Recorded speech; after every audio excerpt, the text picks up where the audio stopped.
Hey guys, how's it going? My name is Adam. Today I'm going to show you how to reset my watch history on Netflix. So first of all, go ahead to your App Store, Google Play. And what I'm going to do, I'm going to just start looking for Netflix. And I'm going to just double check if my Netflix app needs to be updated. If it does, just go ahead and do it.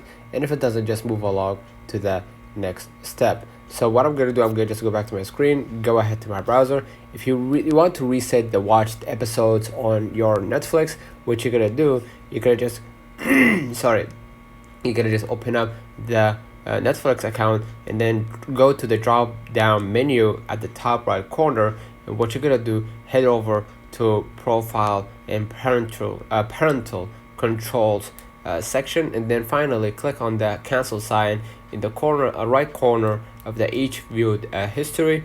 And then to delete watch history in one go, scroll at the page's end and then click hide all, and that should fix your problem. Let me know in the comments if this video helped you. Don't forget to like and subscribe. Don't forget to follow us on social media, and we will definitely see you in the next one.